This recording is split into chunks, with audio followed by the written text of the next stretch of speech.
It started as the most boring chore in the world, Saturday laundry.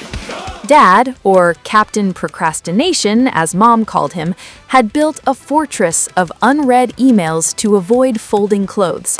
Mom, however, was on a mission.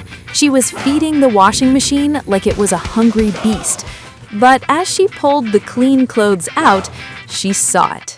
The tragedy. 10 pairs went in, 9.5 came out.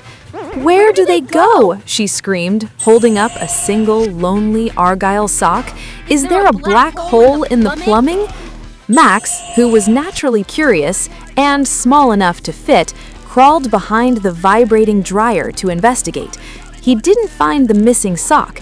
He didn't find a dust bunny. He found a swirling, glowing purple vortex that hummed like a sci-fi movie. Before he could yell, "Mom!" the portal grabbed him by the ankles and pulled him in. The family didn't hesitate. Well, Dad hesitated for a second, but Mom pushed him. Dad, Mom, and Zoe jumped into the glow after Max. Suddenly, gravity disappeared. They were sliding down a superhighway made entirely of static electricity and cosmic fuzz. Zap, pop, crackle. The air tasted like fabric softener and ozone. Dad's hair, usually neat, stood straight up like a mad scientist's. Even Zoe's cat ear hoodie was sparking with neon energy. They were traveling between dimensions, spinning through patterns of polka dots and stripes. With a final whoosh, the tunnel spit them out. They landed with a soft, bouncy thud, unharmed but definitely staticky. They looked up. Welcome to Sock City. It was breathtaking. It was impossible. Skyscrapers made of folded Argyle patterns stretched into the sky. Rivers of blue liquid detergent flowed under bridges made of hangers. The clouds weren't water vapor, they were pure cotton balls. And the inhabitants, millions of them, left socks. Just left socks. They were walking, talking, and living their best lives without their partners. No feet, no shoes, just freedom. Mom gasped, pointing at a neon green sock walking by with a briefcase.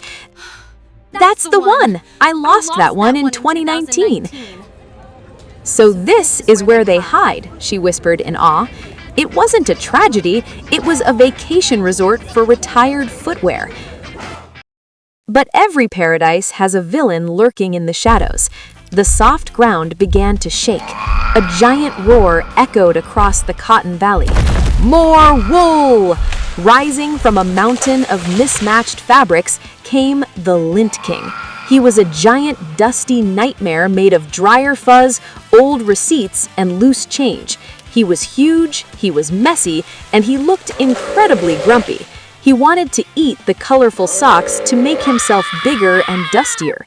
The sock citizens ran in panic, but the family stood their ground. Dad grabbed a giant shirt button the size of a shield. "Not today, Dusty. Not on my watch." While Dad prepared for battle, Zoe noticed something else. She looked closely at the roaring beast. He wasn't trying to attack them, he was shivering. "Stop!" Zoe yelled, stepping out from behind Dad's shield. "He's not hungry, Dad. He's cold."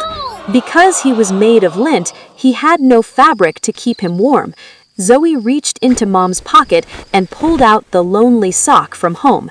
"Here," she said gently, holding it up. "It's an XL. It might fit you."